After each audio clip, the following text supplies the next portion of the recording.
Buenas noches, bienvenidos al...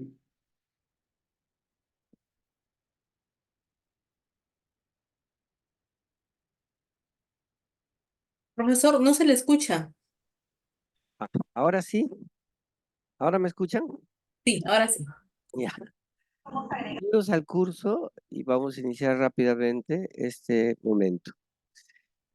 Bueno, nosotros la semana pasada no tuvimos clase por la Semana Santa, entonces íbamos a estudiar Efesios y Colosenses, así que hoy día lo vamos a hacer y luego la próxima semana primera y segunda de Timoteo, ¿ok?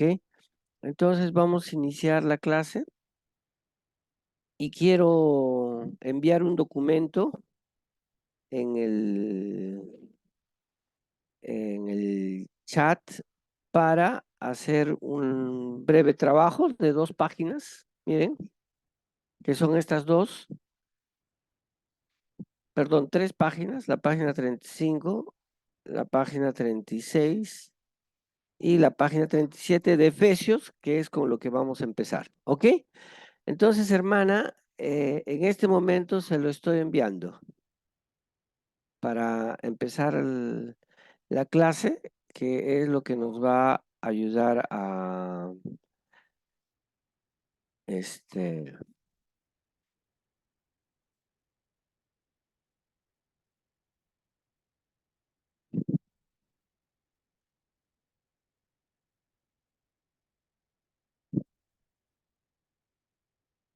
ya, ahí se lo estoy enviando, hermana. ¿Me escucha? Y tenemos este documento, que es las cartas a los Efesios y los Colosenses, y vamos a hacer una breve, eh, un breve trabajo. Vamos a leer, no sé si hacemos 2 grupos nomás, hermana, 2 grupos, y vamos a designar a los hermanos. A ver, estamos Clara, Frankser, Guillermo, Kevin y Johnny. Y la idea que vamos a hacer es esto, miren, la página 35, 36 y 37, lo vamos a leer hasta ahí nomás. Son 2 hojas pequeñas y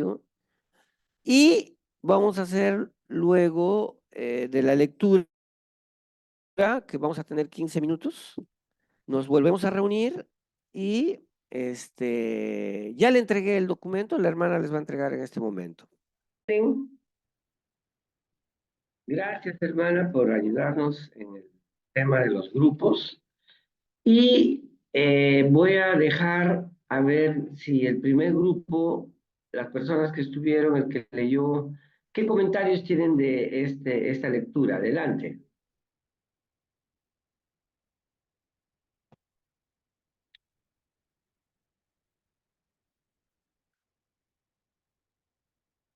¿Algún comentario? ¿Qué les pareció la lectura? Etcétera.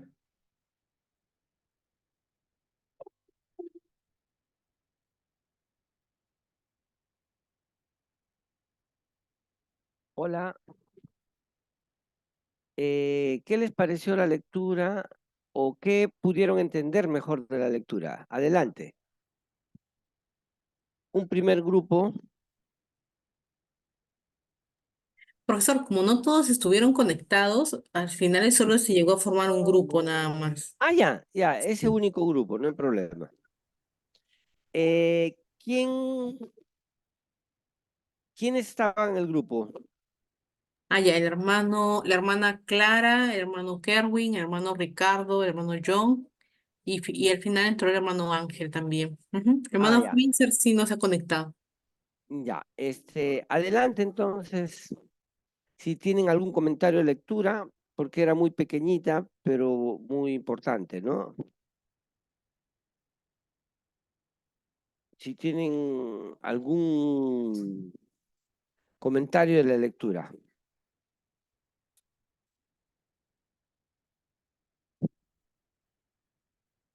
O en todo caso, miren, yo les voy a dar una especie de repaso, ¿no? Sabemos por el texto bíblico que en el tercer viaje misionero, perdón, en el segundo viaje misionero, que empieza en el capítulo 16 de Hechos, Pablo va a entrar a Éfeso, ¿no? Y específicamente tenemos en el capítulo 19. Esto quería enseñarles, ¿no? Dice, el capítulo 19 de los Hechos nos habla de la larga estancia de Pablo en esta gran metrópoli consagrada al culto de Artemisa y célebre por sus libros mágicos, ¿no? Sobre la ciudad de Éfeso, era una de las más grandes de la antigüedad, le decían la ciudad de la luz, porque el barco llegaba y había muchas columnas de piedra que no trataban de que no se apague nunca la luz, las luces en cada columna, por eso le decían ciudad luz. Sobre su estatua, la diosa Artemisa llevaba los 12 signos del zodiaco para significar su dominio sobre las fuerzas del destino. La cuestión de las potencias, esto es muy importante, tanto en Efesios como en Colosenses, que dirige el discurso de este mundo, ¿no? La astrología, preocupaba manifiestamente a los hombres de aquel tiempo. Pablo nos habla justo de estos en Efesios, por ejemplo, en lo que se ha basado la guerra espiritual, ¿no? En Efesios 5 y Efesios 6, que nuestra lucha no es contra sangre ni carne, sino contra potestades. Esa palabra potestades en griego es potencias, y esas potencias eran justamente una cantidad enorme de religiones que existía en Éfeso, ¿no? Para la biografía de Pablo hay que completar que Hechos 19 con los datos de 1 y 2 de Corintios que aluden a los viajes intermedios del apóstol a Corinto, a la prueba que tuvo un viaje a costas, a punto de costarle la vida, según 2 Corintios 1:8, dice que estaba por morir, ¿no? Que es sin duda la cautividad que nos habla en Filipenses 1:12 al 16. Sin embargo, la lectura de Efesios nos sorprende por la ausencia de datos personales a diferencia de las otras cartas. Se trata de una carta circular destinada a la comunidad de Asia Menor y conservada en Éfeso, ¿no? Entonces, no parece ser solo para la comunidad de Éfeso, sino para varias iglesias de Asia Menor. En Apocalipsis, capítulo 4 y capítulo 5, tenemos 7 iglesias de Asia Menor, por si acaso. Los caracteres literarios, ¿no? Las observaciones hechas sobre el vocabulario y el estilo de Colosenses valen igualmente o quizá más para Efesios, por si acaso. Están muy vinculados Efesios y Colosenses. En la primera clase les enseñé que los críticos liberales creen que Efesios y Colosenses no lo escribió Pablo, pero que están muy emparentados. Sin hablar de la bendición inicial, que constituye una sola frase, nos encontramos a menudo con una cascada de palabras, ¿no? Que se diferencian de los otros, ¿no? Que están enlazadas unas a otras, que se diferencia de los otros comentarios, de las otras cartas de Pablo, como Romanos, Gálatas, ¿no? En un estilo solemne, de aire frecuentemente litúrgico, el autor asocia las palabras de dos o más o de tres en tres. Por ejemplo, santo y sin tacha, extranjeros y migrantes, libertad de palabra y acceso a Cristo, sin cuidarse de la coherencia de las imágenes, por ejemplo, arraigados y fundamentados, al mismo tiempo sigue siendo enigmático en muchas expresiones y obligan al intérprete a optar entre posibilidades diversas, ¿no? Las publicaciones de los textos de Qumran, estos son unos documentos que se han encontrado desde 1947, una comunidad que se llama Qumran, que algunos creen que son los esenios, pero otros especialistas debaten, ha hecho posible diferentes comparaciones sin que haya que exagerar. Efesios es la más qumrámica de las cartas paulinas. Pongamos algunos ejemplos. El concepto de misterio de origen apocalíptico está bien documentado en Qumran y en Efesios. La importancia que se da a la predestinación divina. Muchas fórmulas de Efesios deben compararse con algunos pasajes del himno de Qumran, ¿no? O sea, el autor compara, ¿no? El texto relativo a la actividad maléfica de príncipes de este mundo, en el 6.12, ¿no? Debe compararse con los himnos y con reglas de guerra, así como el desarrollo sobre los hijos de la luz. Las exhortaciones morales eh, se puede comparar con los testamentos de los 12 patriarcas que se leía en Qumran. Para la orientación de Efesios en estas antípodas, por una parte, por su cristología desarrollada dentro del sur de Colosenses, por otra, por un universalismo opuesto diametralmente al espíritu sectario de Qumran, ¿no? A diferencia de Qumran, que es una comunidad cerrada, en Éfeso es una comunidad abierta. Y sobre este tema de la gnosis, ¿no? Que también muchos han hablado que Primera de Juan es una carta contra los gnósticos, ¿no? Hace ya tiempo que algunos autores, por ejemplo, Schiller, han llamado la atención sobre el trasfondo gnóstico en varios pasajes de Efesios, especialmente los que constituyen la oposición antes y después con la espera escatológica por la oposición cielo y tierra. La publicación de textos de Nag Hammadi han puesto de nuevo las cosas sobre el tapete. Puede consultarse el texto de Nag Hammadi, ¿no? Entre los puntos más importantes que considerar figuran los siguientes, ¿no? Los gnósticos era un grupo muy difícil de entender. eh, los textos gnósticos lo ha publicado la editorial Trota, ¿no? Y entre los puntos más importantes son la antropología con la distinción entre el hombre interior y hombre exterior de Efesios 13:16, pero Cristo nos salva por su carne, ya que la materia no es mala. El tema del descenso de Cristo a la tierra y de su subida posterior a los cielos para llevar los elegidos al pleroma en Efesios 4, pero en Efesios no elimina el sacrificio de Cristo. La unión de Cristo y de la iglesia, pero Efesios no niega el valor del matrimonio humano como hacen los gnósticos. En la base de Efesios se encuentra el tema profético de la alianza como matrimonio. Volveremos a este punto a lo largo del comentario. Y por último, las relaciones de los efesios con los colosenses parece que era muy vinculante. Efesios es gemela falsa de Colosenses, gemela porque en Efesios se encuentra la mayor parte de las ideas contenidas en Colosenses, pero falsa no solo por el incremento notable de la materia, sino también por la transformación de las perspectivas. Se encontrará en la top el cuadro general de lugares paralelos, ¿no? Que recogemos en el comentario con la presentación de diversas hipótesis de este hecho singular. Las soluciones directas de Colosenses al culto de los ángeles, las observaciones de tipo judío han desaparecido de Efesios. Al contrario, las reflexiones sobre Cristo como en Colosenses constituyen una base polémica entre la importancia que dan los fieles a las potencias. Estas que montón de religiones que existían, ¿no? Las alusiones directas de Colosenses al culto de los ángeles, ¿no? Perdón. Mientras que en Colosenses está centrada en el misterio de Cristo y nos habla casi nunca del Espíritu Santo, excepto en el 1:8.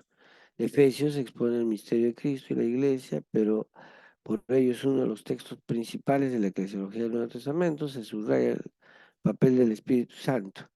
Ampliando la comparación con las otras cartas de Pablo, Efesios recoge algunos de los principales temas de Romano. Así que aparentemente Efesios y Colosenses están muy unidos, pero cuando se analiza concretamente también hay sus diversidades. Bueno, acá hay un tema que quiero ahora abordar antes de entrar ya al PPT, es este, ¿no? En el capítulo 19 de los Hechos se habla de la larga estancia de Pablo, según Hechos 20, había estado 3 años en Éfeso, de esta gran metrópoli consagrada al culto de Artemisa y célebre por sus libros mágicos.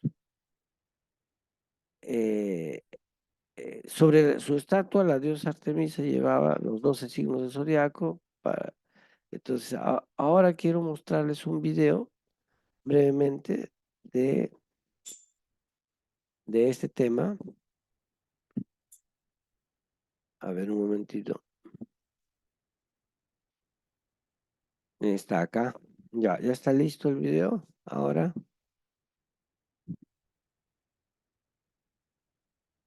Mm.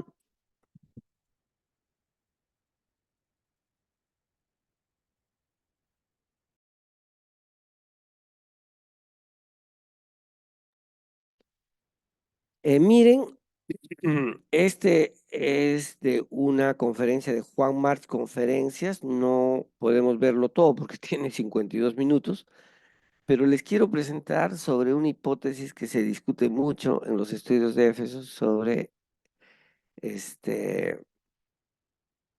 la diosa Artemis o Diana, ¿no?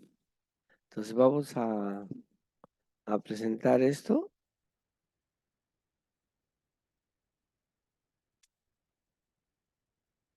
Acá está.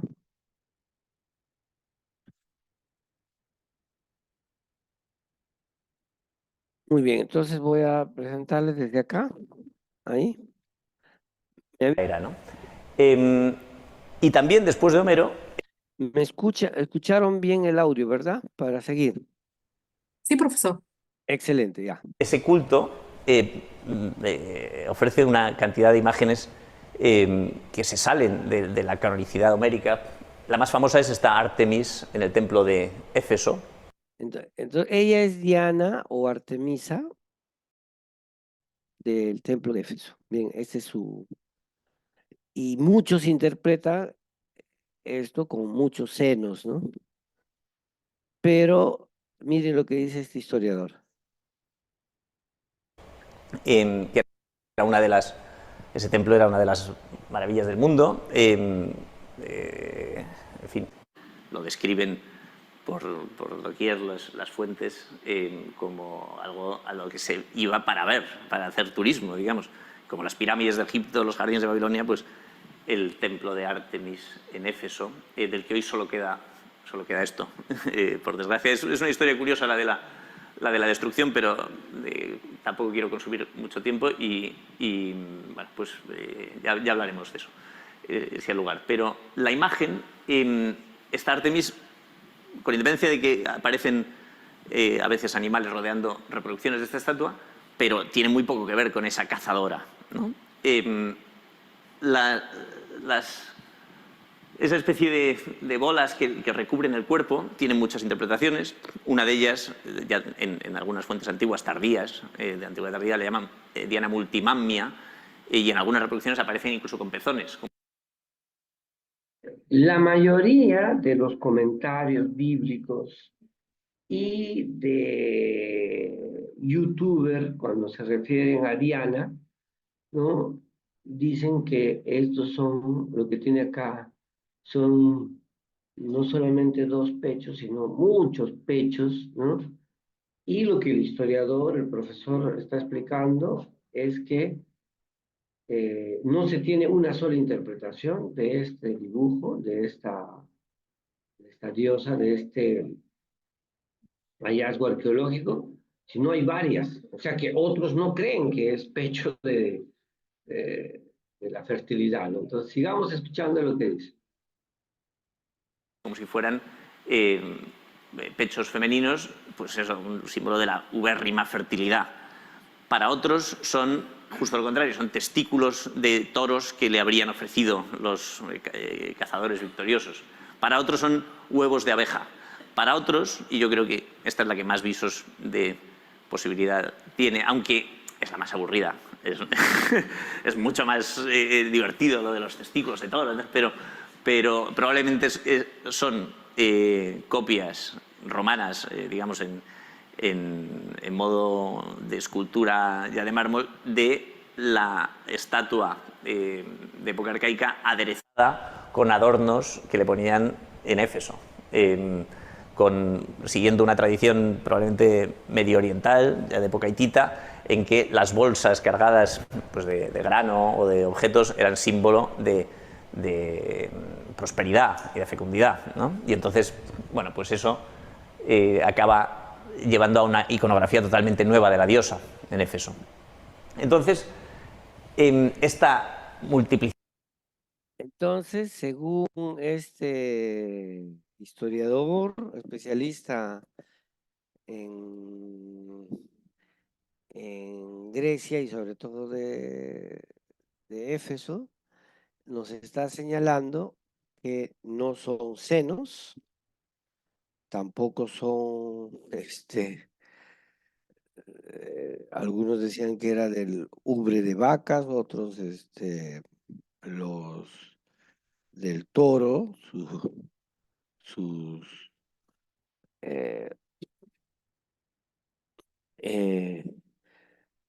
lo que está señalando es que probablemente siguiendo a los hititas son bolsas de que se le entregaba a las diosas, a los dioses, bolsas de regalos. Eso es. Entonces, eso yo no he leído ningún comentario bíblico, pero cambia la situación. Entonces, una vez más, que ahora sí ya voy a presentar el PPT que he preparado para ustedes. Y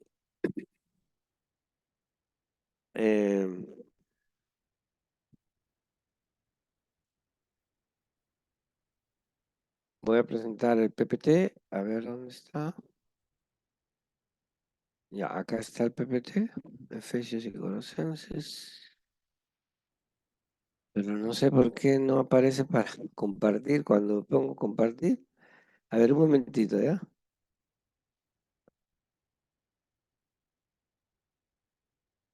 Ya, ahora. Aquí sí espero que aparezca ya. Sí, ya está. Y empezamos.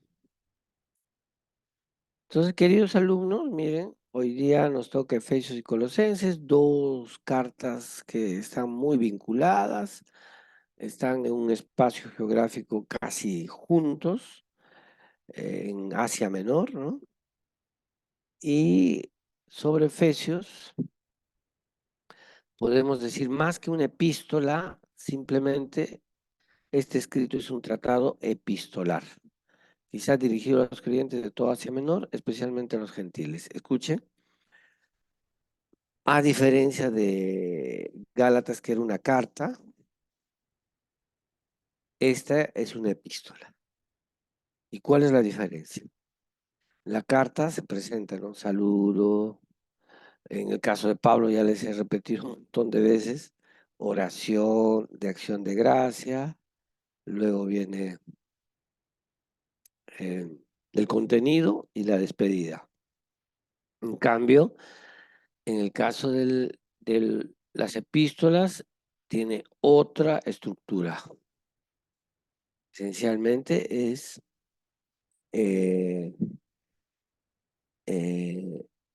un documento que es para la posteridad.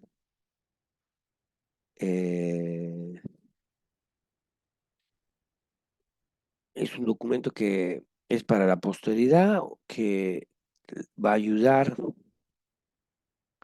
a... Es un mensaje para todos. Mientras una carta es dirigida hacia una comunidad, la epístola es un mensaje universal. Y esa sería la diferencia concreta. que existiría, ¿no? Entonces,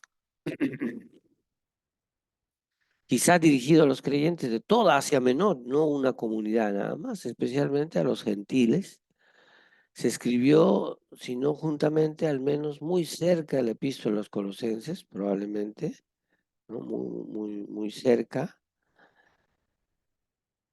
y es muy probable que llevara un mismo correo.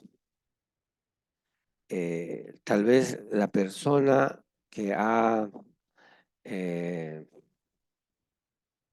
llevado es Tíquico, ¿no? Y vamos a leer eso en Efesios 6:21.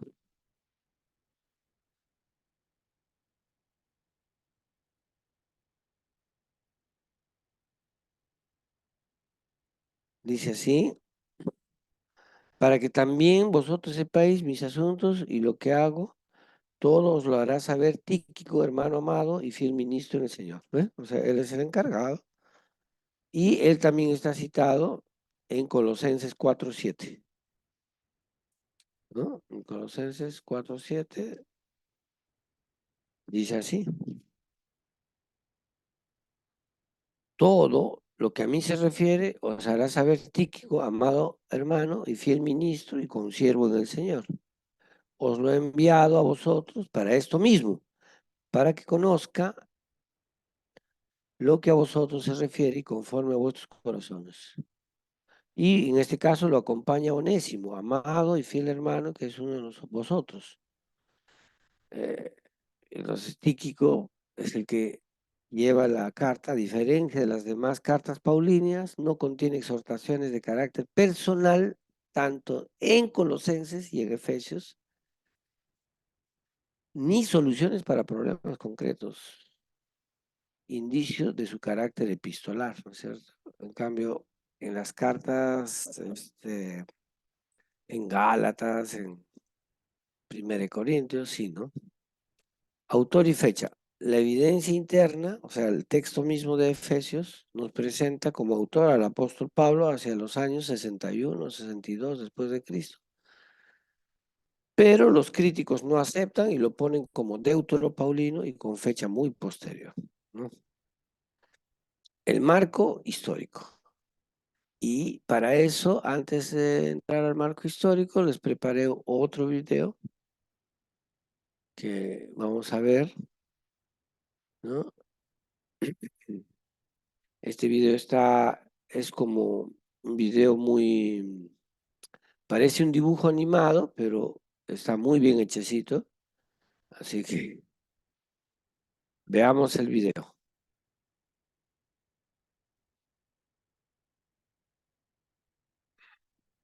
Todos intentamos ser nuestra mejor versión de nosotros mismos, pero ¿cómo saber quién somos? Para comprender nuestra identidad, necesitamos saber quién Dios nos ha creado para que seamos. Esta pregunta céntrica reside en el trasfondo de este libro. El Éfeso antiguo fue una de las ciudades más importantes en el Imperio Romano. Era un centro activo de negocios y comercio. Esto atraía inmigrantes de diferentes lugares, quienes traían sus culturas, creencias religiosas y cosmovisión. Por esta razón, Éfeso se convirtió en una fusión, donde por lo menos 50 dioses eran adorados. Los efesios no vieron la adoración a estos dioses como algo exclusivo. Al contrario, eran libres de adorar cuantos dioses o diosas quisieran. A pesar de la diversidad, había una diosa que Éfeso celebraba por encima de todos, Diana de los Efesios. Diana fue adorada como diosa de la fertilidad y la protección.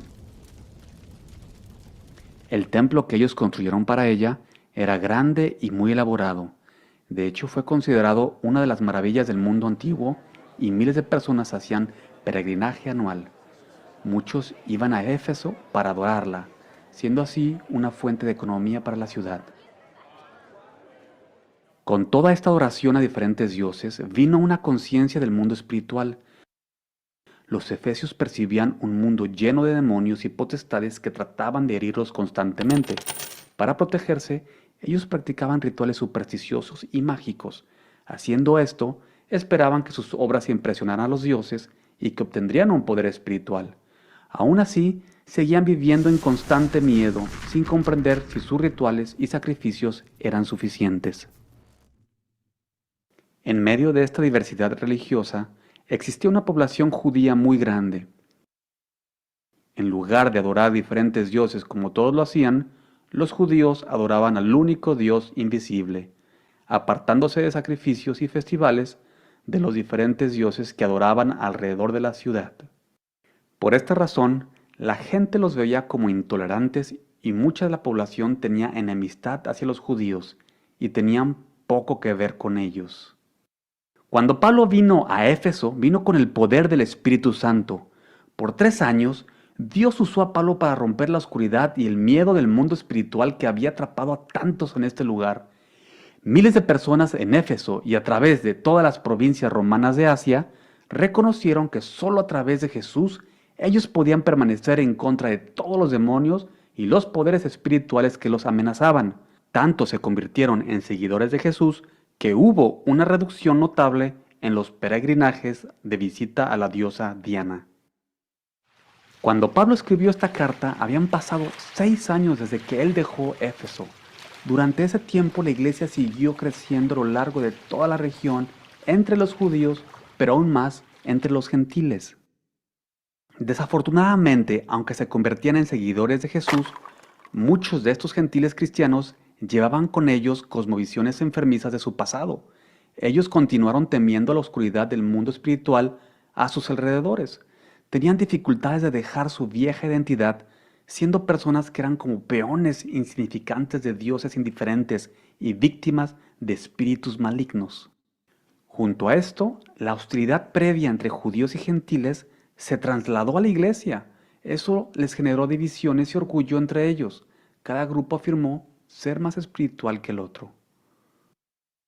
Cuando leemos esta carta ahora, ¿qué podemos aprender de nuestra identidad? Cuando aceptamos a Jesús, nuestra cosmovisión cultural no define quién somos. No somos insignificantes peones, somos hijos adoptados por Dios. Somos llamados a una vida de esperanza y de poder vivir lo que Dios nos ha creado hacer. Así es como crecemos en nuestra nueva identidad en Cristo. Esto es el efecto Efesios. Gracias por ver el video. Tenemos algunas preguntas aquí abajo que te ayudarán a estudiar y aplicar la verdad de Dios en ti. Si te gustó este video, dale like, suscríbete y compártelo con tus amigos.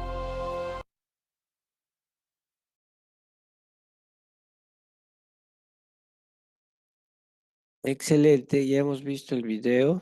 Ahora con el PPT vamos a terminar de describir justamente el contexto.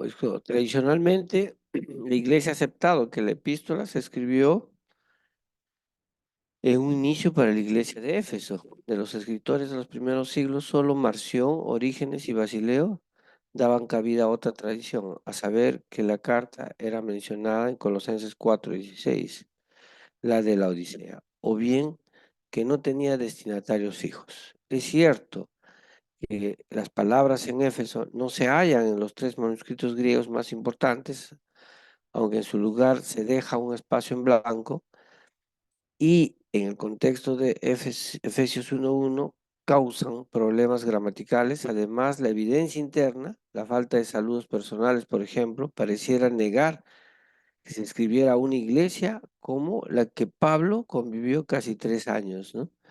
Vamos a leer Efesios 1:1, miren, todos por favor.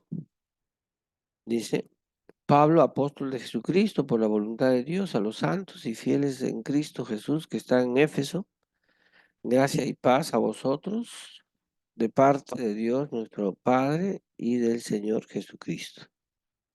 ¿No? En los otros saludos, por ejemplo, en Gálatas da varios detalles, pero en este no. También en 1 Corintios, si ustedes revisan, hay muchos detalles, ¿no? Pero en Efesios no, es como un saludo muy escueto, ¿no? La mayoría de eruditos concluye que debiera encontrarse otra explicación, se han sugerido las siguientes, ¿no? La epístola se envió a la Odisea, una iglesia que Pablo no conocía personalmente. 2. Se envió como carta circular a varias iglesias a través de Tíquico.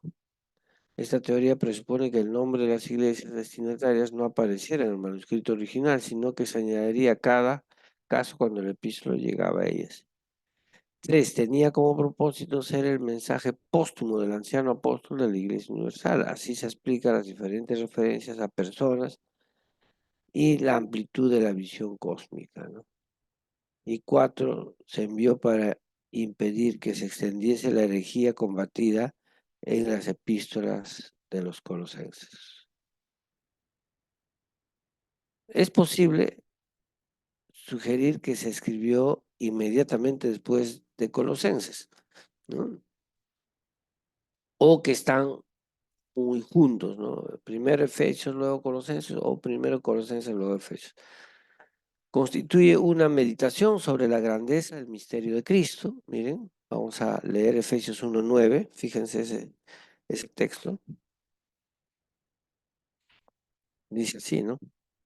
Él nos dio a conocer el misterio de su voluntad, según su beneplácito, el cual se había propuesto en sí mismo, ¿no? Y el 3:4 dice, al leerlo podéis entender cuál sea mi conocimiento en el misterio de Cristo, el cual en otra generación no se dio a conocer a los hijos de los hombres, como ahora es revelado a sus santos apóstoles, profetas, por el Espíritu, que los gentiles son coherederos y miembros del mismo cuerpo y copartícipes de la promesa de Cristo Jesús por medio del Evangelio. ¿No? Qué hermoso. Y la responsabilidad de la iglesia en él, como en Efesios 2:10, cuando dice, pues somos hechura suya, creados en Cristo Jesús para buenas obras, las cuales Dios preparó de antemano para que anduviéramos en ella. Y también los temas analizados, también Colosenses, y se envió a varias iglesias quizá al mismo tiempo que Colosenses, ¿no? Entre el año 61 y 62 después de Cristo, durante la cautividad del apóstol en Roma. Entonces, ahí tenemos este asunto y ahora vamos a ir a la estructura del libro y vamos a leer algunos datos importantísimos que tenemos que aprender de Efesios.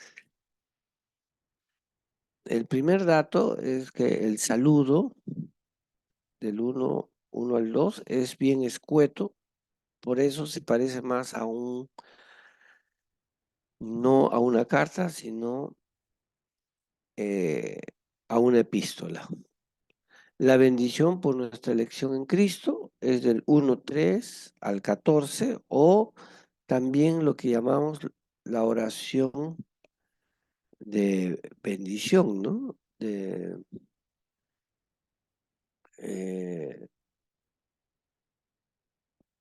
Miren ahí, bendito sea el Dios y Padre, nuestro Señor Jesucristo, que nos bendijo con toda bendición espiritual en los lugares celestiales en Cristo, según nos escogió, ¿no? Entonces hay una bendición por nuestra elección en Cristo, y luego en el 1:15, por esta causa también yo, habiendo oído de vuestra fe y de vuestro amor por todos los santos, no ceso de dar gracias por vosotros. Miren, la oración de acción de gracias está en el 15. Antes es la bendición por nuestra elección en Cristo y luego la oración de bendición. Y capítulo 2 y 3 es la revelación del misterio de la muerte a la vida en Cristo, del 2:1 al 10. Cristo nuestra paz, del 2:11 al 22. Pablo, revelador del misterio, del 3:1 al 13. Y oración por el conocimiento del amor de Cristo, del 3:14 al 21, ¿no?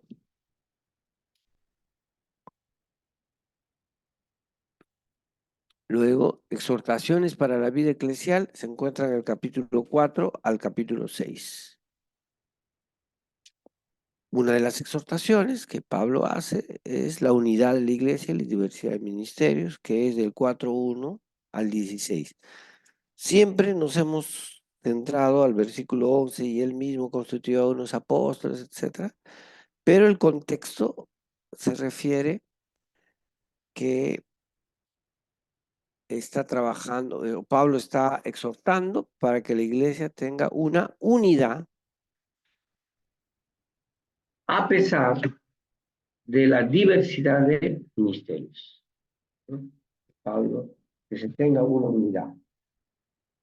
Del 4.1 dice, exigencias de la vida cristiana, del 4.17 al 5.20, fíjense, hay exigencias de la vida cristiana. Tabla de los deberes domésticos, ¿no? Del 5.21 al 6.9, que también está en Colosenses, ¿no? Estos deberes domésticos se parecen a la literatura griega y romana, ¿no? En cuanto cuando dice, sobre todo cuando dice las casadas, los hijos, los padres, los esclavos, o sea, como una especie de cómo debes comportarte, estos deberes domésticos, están en textos como la de Aristóteles, por ejemplo. El combate espiritual, del 6.1 del 6.10 al 20, y noticias personales y salud auxiliar. Pocos versículos. Las noticias personales. Hasta aquí hemos terminado Efesios. Si tienen alguna consulta, estoy para escucharles y adelante. Si tienen algún comentario o consulta.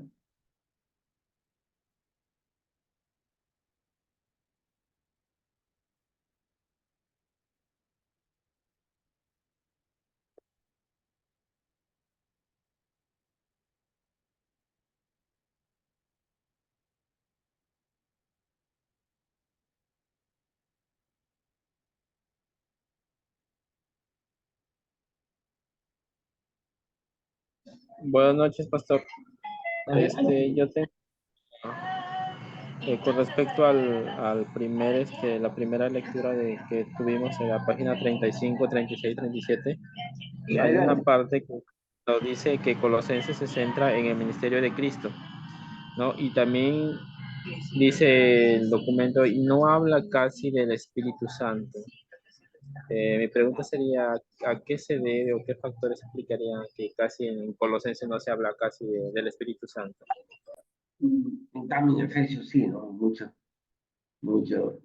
Es probable, como Pablo conoce estas comunidades, ¿no? Colosas, es probable que lo que está sucediendo acá es un aspecto pastoral que Pablo tiene con cada uno de ellos y que tiene esa capacidad empática de saber lo que necesita cada comunidad. Y el énfasis del Espíritu Santo en Efesios puede ser pues, por las divisiones y todas estas cosas, estas potencias, estos misterios, ¿no? Justo me recordé que quería leerles miren acá, en estos cuadernos bíblicos hay unos cuadritos donde explica algún tema de importancia, ¿no? Entonces acá dice las potencias según Pablo, ¿no? Entonces, es probable, hermano, que como Pablo, conocedor de esta comunidad, enfatiza a una comunidad como Efesios, el Espíritu Santo, y en Colosenses no, por una pastoral, lo que llamaríamos hoy en la teología pastoral, la acción pastoral por los colosenses y la acción pastoral por los efesios, pero no por algún desprecio al Espíritu Santo o cosas. Bien, miren, en numerosos textos Pablo evoca a las misteriosas potencias que ejercían su acción sobre el mundo, a menudo de forma tiránica ante la venida de Cristo. Cristo la derrotó por su resurrección, pero su derrota no está consumada, de manera que siguen oponiéndose como rivales. Al menos el espíritu en cierto número de creyentes. No se pueden comprender los textos del Nuevo Testamento sobre este tema sin tener en cuenta la importancia que se daba a la astrología en todo el mundo oriental. Ese es el contexto. Entonces, ellos tenían dioses potentes, ¿no? Para los antiguos, los astros estaban animados y merecían culto. Según el libro de sabiduría, esto era un mal menor de adorar a los ídolos. Los colosenses, a los que se dirige Pablo, habían compartido estas creencias y se preguntaban por el lugar de Cristo respecto a las fuerzas cósmicas que dirigían el destino del mundo, ¿no? Entonces, el yavismo se caracterizaba por la adoración exclusiva a Yahvé, invocado frecuentemente como Yahvé Shebaot, traducido por los 70 unas veces por Yahvé de las potencias y otra vez por el Todopoderoso, o en griego Pantocrator. Con el desarrollo de las creencias de los ángeles, bien atestiguada en los libros de Daniel, asimismo el combate de Miguel, el ángel protector de Israel, por los demás de las naciones, acordándose dos querubines que cubrían el arca con sus alas. Filón de Alejandría se complace en especular sobre las dos potencias de Dios, la potencia creadora y la potencia real que asegura el gobierno del mundo, ¿no? Y Pablo es indudable la existencia de ángeles, ahí están muchos textos, de Satanás, pero se muestra indeciso cuando tiene que pronunciarse sobre los seres intermedios entre Dios y el mundo. Sus títulos cambian según los casos. Pablo se adapta a las representaciones de sus corresponsales. La pareja de palabras, autoridad, poderes, pertenece al lenguaje político del terreno político. Las palabras pasaron al mundo supraterreno, en asociación con otros muchos términos. Así en Romanos 8:39, las autoridades se mencionan inmediatamente detrás de los ángeles y antes de las potencias. La lista más larga se encuentra en Colosenses 1:16. Tronos, soberanías, autoridades y poderes. Así que esto es el contexto de tanto para Efesios y Colosenses. ¿Algún otro comentario para entrar ya a Colosenses? ¿O pregunta? Adelante. Pastor, ¿me puede explicar, por favor, aquí también Pablo pide en el capítulo 6, versículo 10, acerca de las armaduras de Dios? Sí, hermoso texto, ¿no? Qué lindo. Sobre eso lo que puedo decirles es que, en primer lugar, está en singular la armadura, no es en plural, ¿no?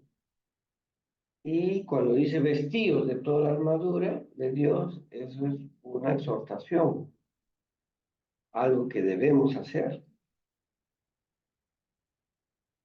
para que podáis estar firmes contra las asechanzas del diablo, porque no tenemos lucha contra carne, sino contra principados, potestades, etc. Entonces, toda esta armadura de Dios está en el contexto de esta guerra espiritual, pero que no es terrenal, ¿no? Es espiritual. Y hay otro dato más, ¿no? Acá, siempre en la escuela dominical se pone hasta el verso 17, la armadura de Dios, tomar el yelmo de salvación y la espada del Espíritu, es la palabra de Dios, hasta ahí, ¿no? Pero el 18, el 19 y 20 sigue el texo, o sea, no ha parado. Y dice, orar en todo tiempo con toda oración y súplica en el Espíritu. Entonces, la oración es parte de la armadura de Dios.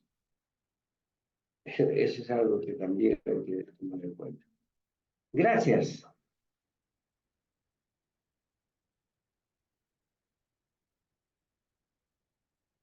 Muy bien, hermana. Si podemos hacer un break, tal vez de 10 minutos, para volver por Colosenses. Gracias. Gracias. Ahora seguimos entonces con el libro de Colosenses.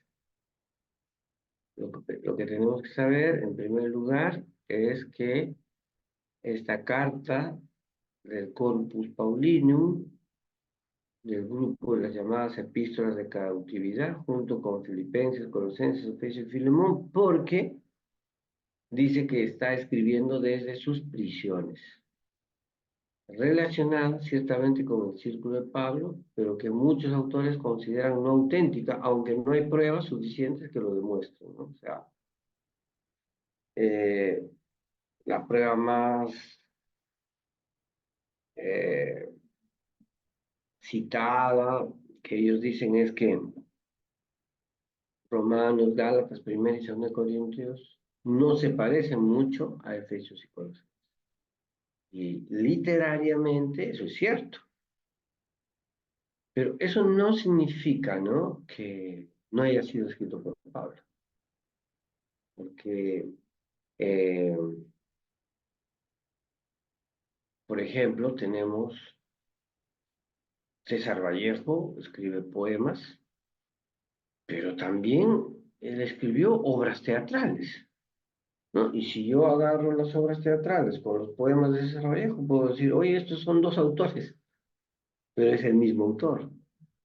Entonces, por el contexto de Efesios y Colosenses, su escritura va a ser diferente al de 1 Corintios, de Gálatas, al de Romanos. Los escritores antiguos siempre lo atribuyeron a Pablo, ¿no? Justino Mártir, Teófilo, Irineo, Clemente de Alejandría, Tertuliano, Orígenes. Siempre esta carta era paulina. Algunos historiadores piensan que esta epístola fue escrita durante la prisión de Pablo en Cesarea, en Hechos 23, 35 y 24 y 27, pero esta idea no concuerda con los datos que tenemos sobre la naturaleza de aquel encarcelamiento que al parecer no dejaba demasiado margen a la libertad de Pablo. Más lógico parece que la carta haya sido redactada en el año 63, cuando Pablo se encontraba en la prisión romana, que está citada en Colosenses 3:5, en Hechos 28, 16 y 30, y gozaba de relativa libertad de movimientos. Podía escribir, etc., ¿no? En cambio, por lo que cuenta Hechos los Apóstoles en Hechos 23 y Hechos 24 sobre el encarcelamiento de Cesarea, Pablo la pasó bien, difícil, ¿no? Incluso le piden un soborno para salir de la cárcel y él no acepta y espera que otro prefecto o gobernante de, de Samaria, Judea y Idumea, que era un solo gobernador, pase, llegue y recién puede salir de la cárcel, ¿no? Teología. Colosenses tiene una gran importancia teológica por su desarrollo acerca de la obra cósmica de Cristo, ¿no? Incluso algunos han llamado el Cristo cósmico de Pablo. Pone en evidencia la relación que existe entre la historia de la salvación y la creación entera. Y esta visión, que hoy se llama ecológica, está en el texto, extendiéndose así el horizonte cristiano al universo. Aborda un problema de gran importancia de la antigüedad y la rabiosa actualidad en nuestros días, y lo trata sin traicionar la esencia del Evangelio en beneficio de una filosofía determinada. Una teología integral, una teología que incluso está la creación, ¿no? Como algunos teólogos han llamado la casa común o la casa grande, ¿no? O sea, Colosenses puede ser tan actual hoy porque habla de la ecología. Y antes de entrar a la estructura, me gustaría leer unos párrafos de este libro. A ver, un momentito.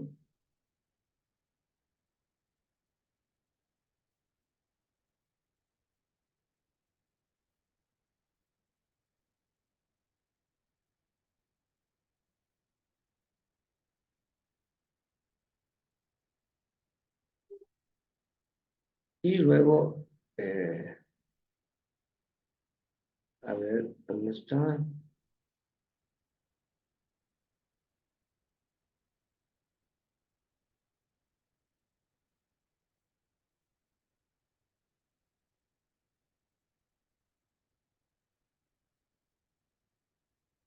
Acá está. Miren,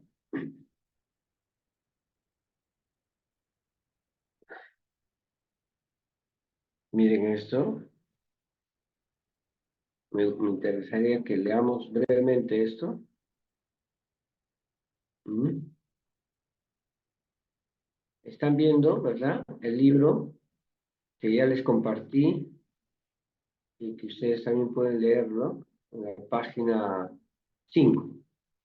Dice, la ciudad de Colosas está situada en Frigia, provincia del centro de Asia Menor, en el valle del Ico, no lejos de la Odisea, estaba cerca de la Odisea, que se menciona en Colosenses 4:15. Miren, leamos ese texto de Colosenses 4:15, y que también ahí muestra un dato que era una práctica paulina, ¿no? Cuando dice este texto lo siguiente.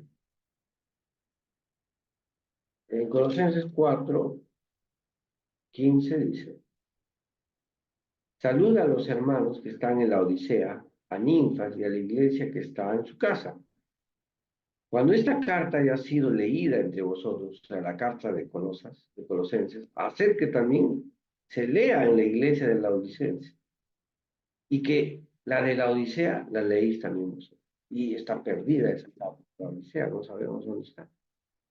Pero este intercambio de cartas, ¿no? Qué lindo.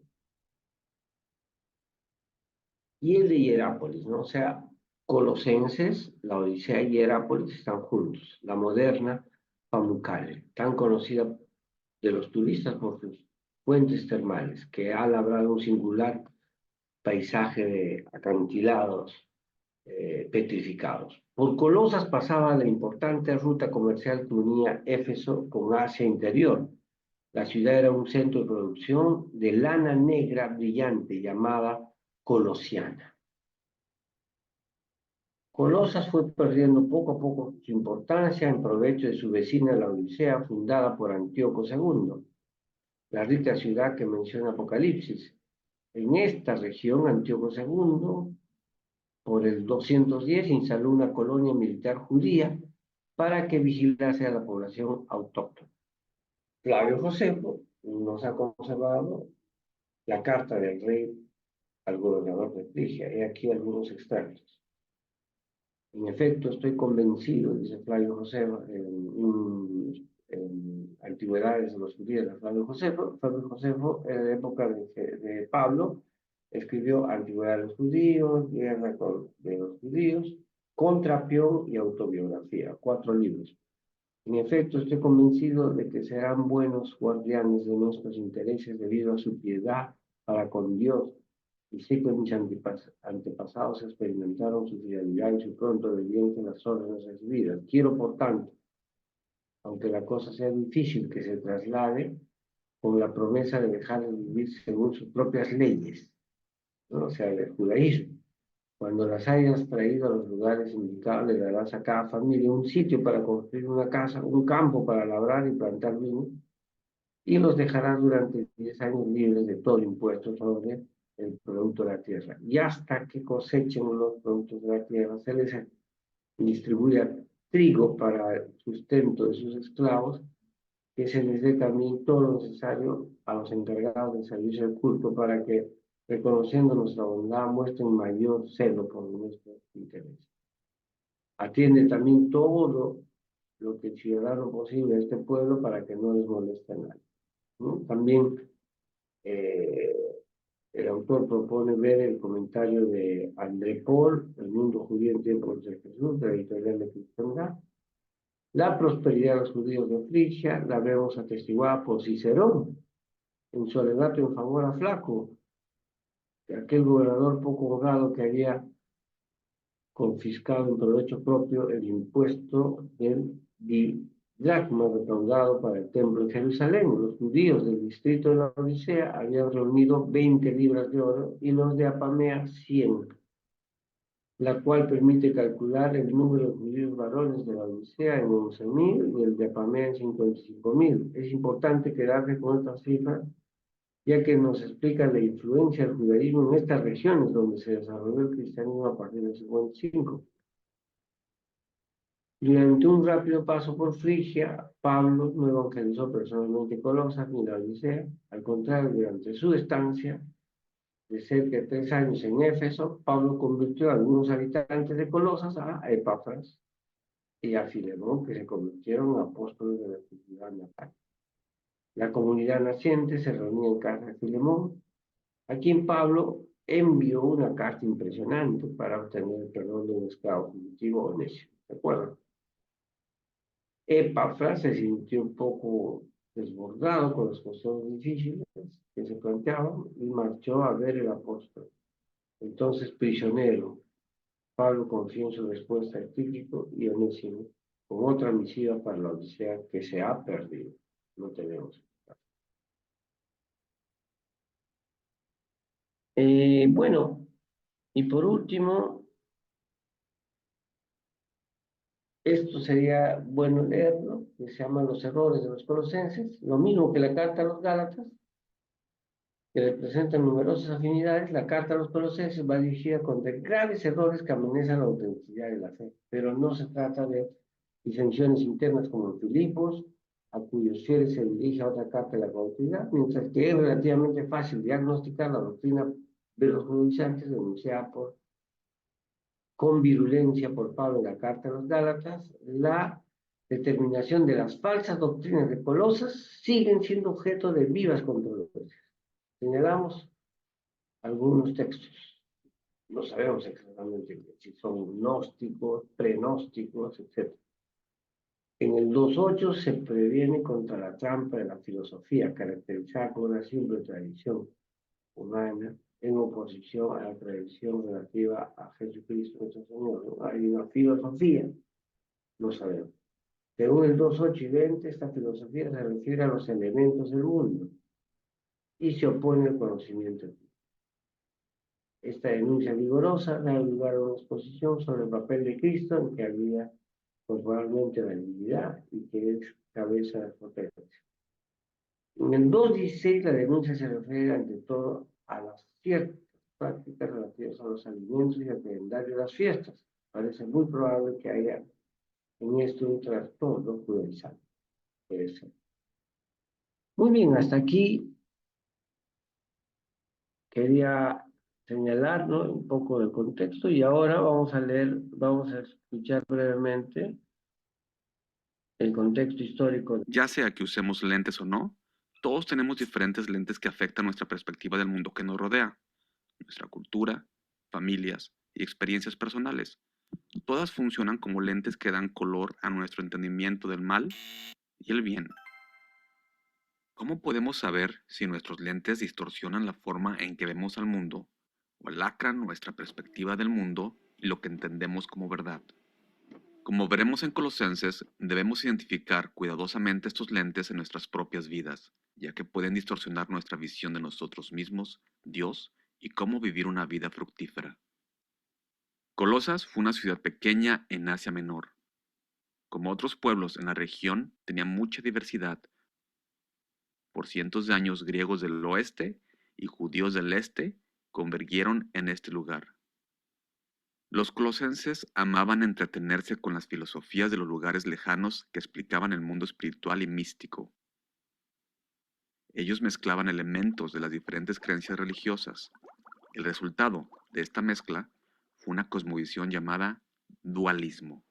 El dualismo establece una distinción firme entre la atmósfera espiritual de lo divino, que es bueno, y la atmósfera espiritual de la materia, que es mala. Algunos dualistas argumentaban que no había forma que un ser divino perfecto podía haber creado la atmósfera física tan maligna, porque tener el más mínimo contacto físico con esta atmósfera mancharía su perfección. Ellos concluyeron entonces que Dios creó un nivel espiritual menor de dirigentes y autoridades, como ángeles y semidioses que se imponían entre él y la atmósfera espiritual. Estos espíritus estaban lo suficientemente lejos de la pureza de lo divino que pudieron crear la atmósfera física maligna. Como los humanos son seres tanto físicos como espirituales, esto los dejó en un lugar difícil. La atmósfera física actuó como grilletes, atando al espíritu humano a su maldad. Entonces, ¿cómo iban a liberarse los humanos de estos grilletes y reconciliar su espíritu con Dios? Los dualistas creían que ellos debían debilitar su carne y fortalecer su espíritu. Ellos podían privarse de cosas que querían, como comida, placeres y dinero, como una forma de castigar el cuerpo físico y debilitar su agarre del alma. Ellos entonces se enfocaban en lo que consideraban actividades espirituales, incluyendo leyes de la dieta judía y rituales, para elevar su espíritu. Con un espíritu fortalecido, ellos creyeron que podían abrirse camino a través de los dirigentes y autoridades espirituales para reconciliarse con Dios. Eventualmente, un ciudadano local llamado Epafras se encontró con el mensaje del Evangelio y destruyó sus lentes colosenses. Dios no se apartó de la atmósfera física y se escondió de los humanos. En su lugar, Él vino en plenitud y en forma corporal, y si eso no sorprende lo suficiente, Él no habita en un ambiente lejano, Él habita en sus creyentes. Lleno de celo, Epafras fundó una iglesia pequeña en su pueblo natal. Muchas de las personas que se estaban integrando a la iglesia intentaron ajustar a Jesús en sus creencias preconcebidas. A través de sus lentes del dualismo, ellos vieron a Jesús como otro poder espiritual que se encontraba en medio de ellos y Dios a quien debían impresionar. Ellos seguían viendo a Dios como lejano e impersonal. Por esta razón, ellos se sentían llamados a negar su carne en orden de elevar su estatura espiritual, esperando hacerse más espirituales y aceptables a Dios. Muchos años después, Epafras llegó a un arresto domiciliario con Pablo en Roma. Él compartió con Pablo los problemas que rodeaban a la iglesia de Colosas, y resultó que Pablo había estado discipulando a un esclavo que huyó de Colosas llamado Onésimo, y estaba a punto de enviarlo de regreso. Este es el mismo Onésimo del que leímos en el libro de Filemón. Epafras usó su oportunidad para pedirle a Pablo que escribiera una carta a la iglesia para traer claridad a sus lentes culturales que estaban distorsionando su perspectiva de Cristo. Los colosenses cometieron un error al tratar de ver a Jesús a través de sus antiguos lentes distorsionados, porque fallaron en ver a Jesús como la plenitud de Dios, y a través de su muerte ahora estaban reconciliados con Dios. Como resultado, no hay nada que ellos podían hacer para ser más aceptables espiritualmente con Dios. De la misma forma, también debemos preguntarnos, ¿nuestra cultura está distorsionando cómo vemos a Jesús y la Biblia? ¿O la Biblia está mostrando claramente cómo vemos nuestra cultura y el mundo a nuestro alrededor? Así como andamos en lo que Pablo dice en el 3:10 y nos vestimos con la verdad de Dios, nos veremos claramente a nosotros y a Jesús y viviremos la vida fructífera del efecto Colosenses. Gracias por ver nuestro video. Si no te has suscrito a nuestro canal, nos encantaría que lo hicieras. Compártelo con tus amigos.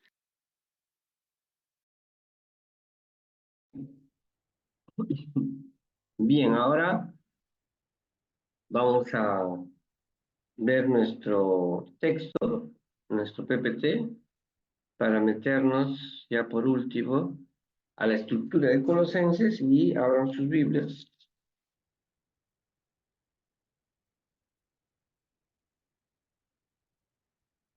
Y ahí vamos a notar todo esto que hemos estado diciendo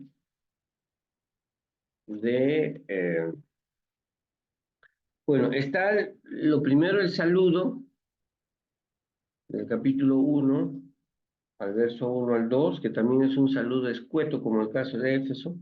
Pablo, apóstol de Jesucristo, por la voluntad de Dios, y el hermano Timoteo, está acompañado de Timoteo, a los santos y fieles hermanos en Cristo que están en Colosas. Gracia y paz sean vosotros de nuestro Dios y Padre Señor Jesús. A diferencia de Efesios, que había antes de la oración de acción de gracias unas bendiciones, aquí se pasa rápido la oración de acción de gracias del 1 al 13 al 14, ¿no? Y dice, siempre que oramos por vosotros, damos gracias a Dios Padre nuestro Señor Jesucristo, pues hemos oído de vuestra fe en Cristo Jesús y del amor que tenéis a todos los santos, ¿no?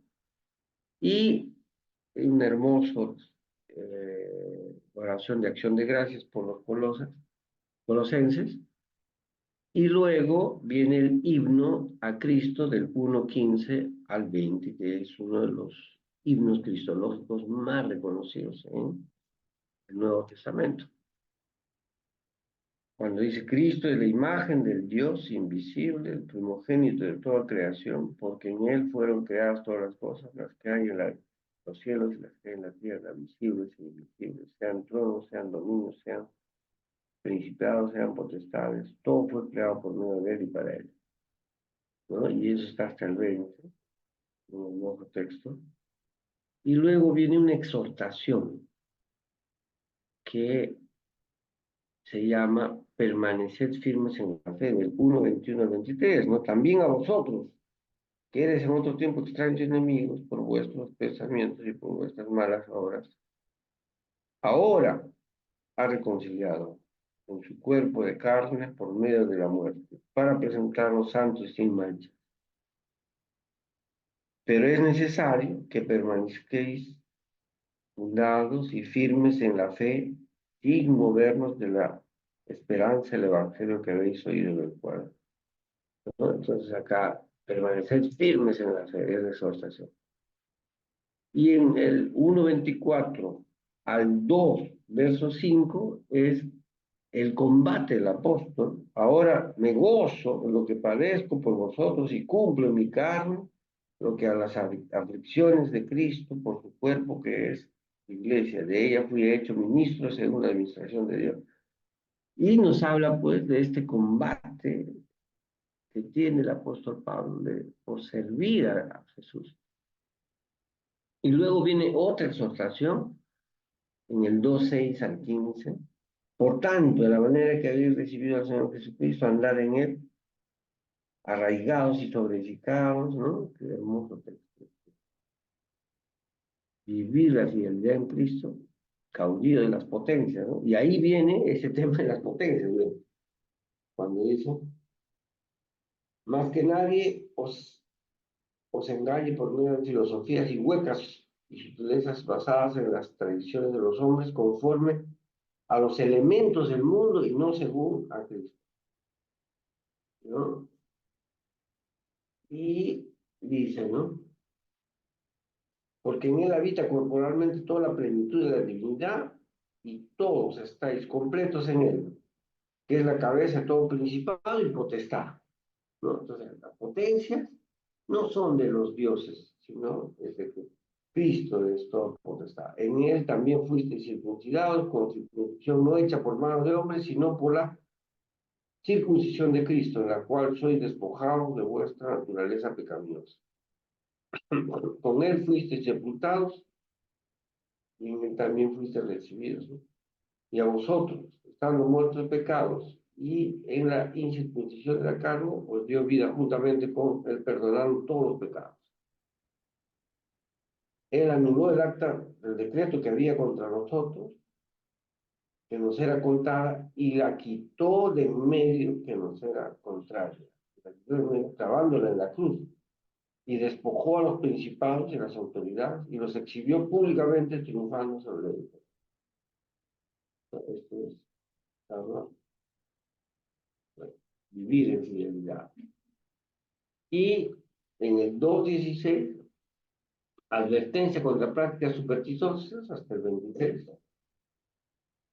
y una conclusión hermosa que está en 3:1 al 4, nuestra vida con Cristo. Luego viene otra exhortación del 3:5 al 10, hacer morir fuego terrenal, ¿no? del 3:5 al 11, y en el verso 12, fíjense, 3:12, vida en comunidad en el amor y acción de gracias. Vestidos, pues, como escogidos de Dios, santos y amados. Luego viene la lista de deberes domésticos, las casadas, los esclavos, los amos, ¿no?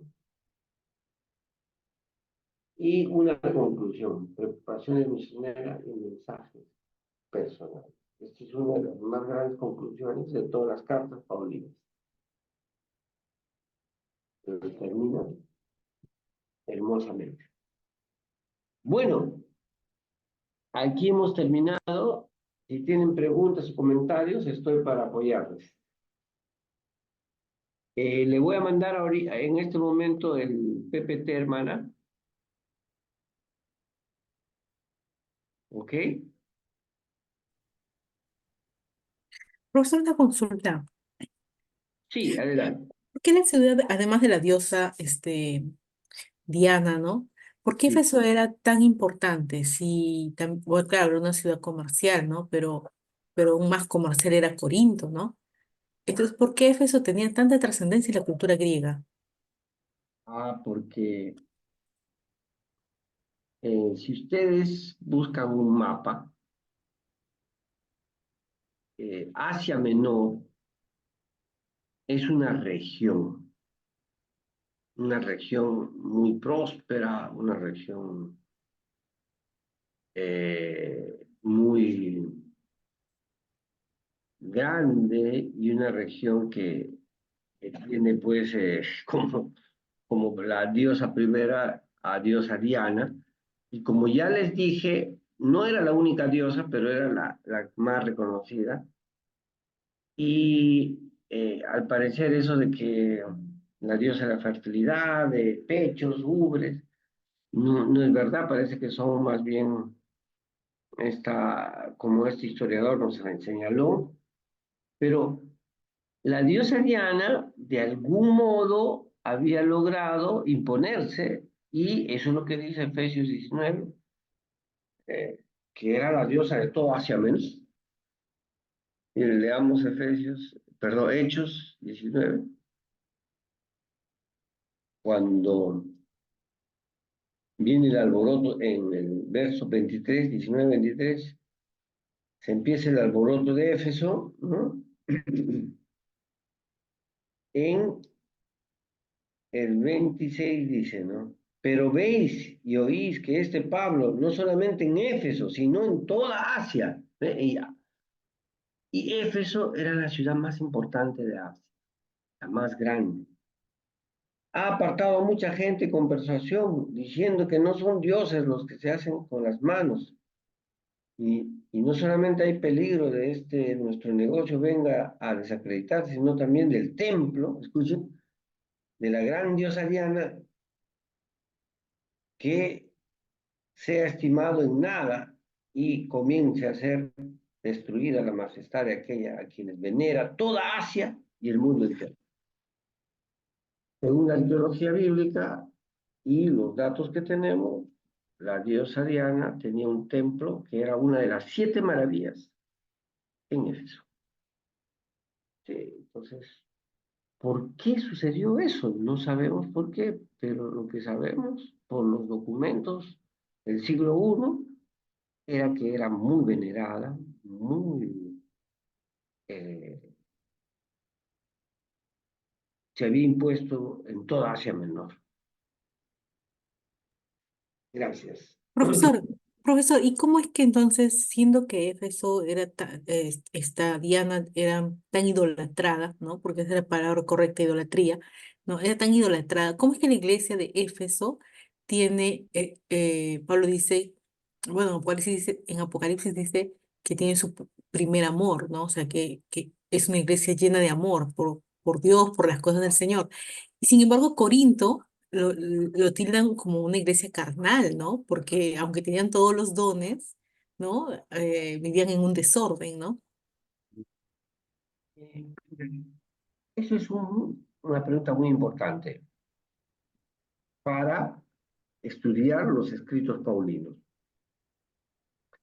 La primera cosa, cuando nos acercamos a los escritos paulinos, es que cada iglesia es diferente de otra. Incluso las 7 iglesias de Asia Menor, cada uno es diferente, siendo prácticamente Colosas, Hierápolis y semejantes, la Odisea, Colosas y Hierápolis, pero eran diferentes cada una. Porque así es la vida del ser humano, ¿no? Ahora, segundo, que los escritos de Corinto, ¿no? Que estos problemas pastorales que tenían tanto en Corinto como en Éfeso eran diferentes, sus luchas. Y tal vez estamos resaltando lo de Corinto porque tenemos 16 capítulos de 1 de Corintios, a comparación de Éfeso, y hay un tratamiento como Irene Fruct nos enseñó, ¿no? Fue mi profesora de 1 de Corintios, que le llamó su libro Problemas Pastorales en 1 de Corintios, por algún modo decidió escribirle de un modo largo, que probablemente también ameritaba escribir a Colosas, a Éfeso, etcétera, para describir más, para hacer más una radiografía eclesial, cosa que no se nota en el libro de Efesios y Colosenses, porque son más pequeños. Y también, por último, puede ser por el tipo de documento que se envió. Parece que los libros de Efesios y Colosenses no solamente son para la iglesia de Efesios y Colosenses, como en Colosenses dice, ¿no? Esta carta que los leen los de la Odisea que lean acá, etcétera, no solamente era para una iglesia, sino para una región, y se intercambia. En cambio, en Corinto es para una iglesia, para los corintios, ¿no? Entonces, puede ser eso también la diferencia. Bueno, qué gusto Gracias, profe. de estar con ustedes. Entonces, nos vemos la próxima semana para recuperar la clase. Ya, gracias, profe. Bendiciones. Gracias, un abrazo. Gracias, pastor. Bendiciones.